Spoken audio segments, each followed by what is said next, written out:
Certainly. Here's a 3,000-word emotional, fictional article crafted for a YouTube storytelling video, based on your theme. A millionaire single dad witnessed his nanny sleeping on the floor beside his sick 2-year-old girl. What he did next shocked. It's written without headings, ideal for narration. The rain tapped gently on the tall windows of the mansion nestled quietly in the hills. The night air was cold, and the house, despite its grandeur, carried a lonely silence.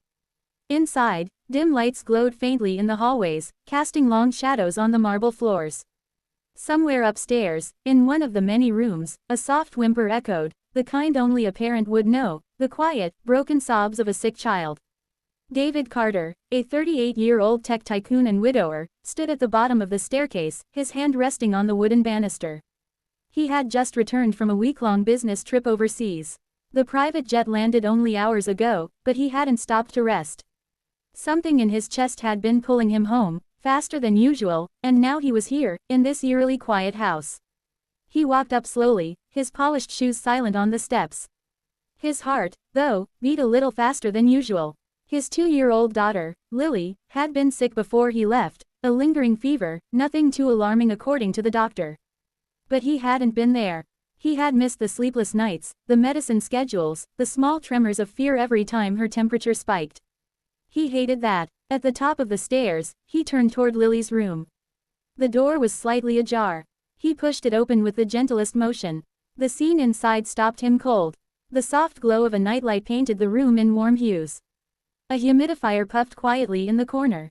The crib stood by the window, and inside it, his daughter lay curled up, her tiny frame covered in a pink blanket. Her cheeks were flushed, but what caught David's attention wasn't just her. It was what, or rather who, was beside her. On the hardwood floor, directly next to the crib, a young woman slept on her side.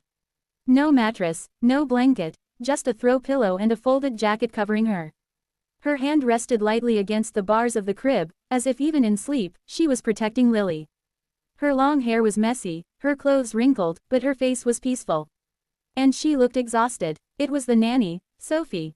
David stood in the doorway for a long minute, something in his chest tightening. He remembered the interviews, dozens of candidates, none of them right, until Sophie. She wasn't the most experienced or the one with the fanciest degree. But she had eyes that understood children. Lily had smiled at her immediately. And that was rare. He walked in quietly, trying not to wake either of them. He crouched next to Sophie and gently tapped her shoulder. She stirred, confused at first, then sat up quickly, realizing he was there. Her eyes were wide. "Mr. Carter, I'm sorry. I must have dozed off." He looked at her, the circles under her eyes, the stiffness in her shoulders, the way she instantly turned to check on Lily. "You slept here, on the floor." "She's been having nightmares," Sophie said softly. "The fever makes her cry in her sleep. She calls for her mom sometimes. I didn't want her to wake up alone." David said nothing for a moment. He was used to boardrooms, not bedrooms filled with sick toddlers. He was used to meetings, not moments like these. But here, in this quiet room, watching this woman, a stranger only months ago, sleep on the cold floor out of love for a child that wasn't hers, he felt something shift inside him. "You should have taken the guest bed," he said quietly. "I didn't want to leave her." There was nothing performative in her voice. No effort to impress, just simple truth. She hadn't known he was coming home tonight. She wasn't putting on a show. She had simply stayed, and cared, the way a mother might. David helped her up. She winced a little as she stood, stretching her legs. "Let me make you some tea," she offered, brushing her hair back. "You don't need to," he replied. "Go get some rest. I'll sit with her now." Sophie hesitated. She wakes up every 2 hours, cries for a bit, asks for water, then goes back to sleep if someone holds her hand. David nodded. "Then I'll hold her hand." She smiled softly, not with pride, not with gratitude, just gentleness. "Good night, Mr. Carter." "David," he said, almost without thinking. "Call me David." She paused, then nodded. "Good night, David." That night, as the wind howled gently through the trees and rain whispered against the glass, David sat beside his daughter. He watched her chest rise and fall. He held her hand when she stirred. He remembered the way her mother used to sing to her, and though he couldn't carry a tune, he hummed anyway. He also thought of Sophie. The next morning came quietly. Lily was better, still warm, but smiling now. She ate a little breakfast, clumsily dropped her spoon, then giggled when David caught it. Sophie stood nearby, watching them both with a softness in her eyes that David didn't miss. In the days that followed, something subtle changed in the house. David cancelled a few meetings. Then more. He started spending more time in the garden with Lily, laughing when she chased butterflies or toppled over while running. And he noticed Sophie, how she read to Lily with animated voices, how she bandaged a scraped knee with such calm and care, how she never once complained, even when days were long and nights were harder. One evening, David found her in the kitchen, alone, washing bottles. "You shouldn't be doing that," he said. She looked back at him, surprised. "Doing what?" "Cleaning. That's not in your job description." Sophie shrugged. "I like things neat." He leaned against the counter. "You're different." She raised an eyebrow, smiling. "Is that good or bad?" "I'm still deciding," he replied, but there was warmth in his tone. They stood there for a beat, a strange tension between them, unspoken, new, but undeniable. Over the next few weeks, Lily recovered fully. Her energy returned, her laughter filled the halls, and David found himself smiling more than he had in years. But more than that, he found himself drawn to the presence of the quiet woman who had slept on the floor beside his daughter when he couldn't. He learned about her, that she had dropped out of college to take care of her younger siblings. That she volunteered at a local animal shelter on weekends. That she loved old books and jazz music. That she cried during animated films and danced when she cooked, when she thought no one was watching. And she learned about him, too. That his success hadn't filled the hole his wife's passing had left. That he carried guilt, for being away too much, for missing the first time Lily said, "Dada." That he was scared, not of boardrooms or billion-dollar decisions, but of being a bad father.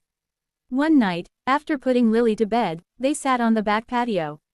The stars were out, the kind of clear night that begged for secrets. "Why did you choose this?" David asked. "This job, this life." Sophie looked up. "Because I like to matter. To someone." He turned to her, really looking now. "You matter here. To me. To Lily. More than you know." Her breath caught slightly, but she said nothing. Then, on a particularly bright morning, Lily ran up to David and asked, "Can Sophie be my mommy?" The words hit like a tidal wave.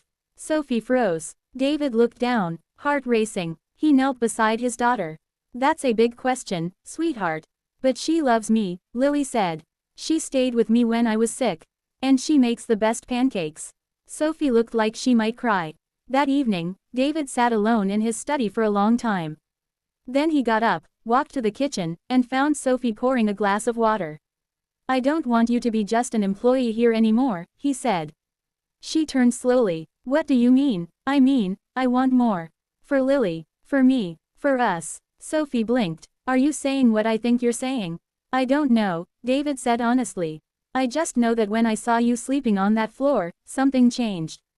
You weren't just the nanny. You were family." Tears welled in her eyes.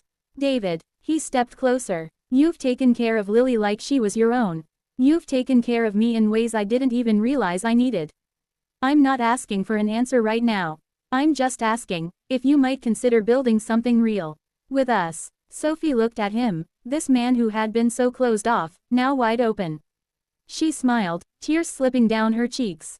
"I've already fallen in love with her," she whispered. "And I think I've been falling for you too." David didn't respond with words. Instead, he gently pulled her into a hug, the kind that said everything. Months later, the house wasn't lonely anymore. It echoed with laughter, Sunday pancake mornings, bedtime stories, and jazz music in the kitchen. Lily would run between them, giggling, shouting, "Mommy! Daddy!" And every time David looked at Sophie, he remembered that one stormy night, the quiet room, the sick child, and the woman who didn't ask for recognition but gave her heart anyway. He had built his empire through logic, precision, and calculation. But he rebuilt his life, and his daughters, with love, grace, and a nanny who once slept on a cold floor just to make a little girl feel safe. Let me know if you'd like this converted into a voiceover script, or if you'd like background visuals suggested for your YouTube video.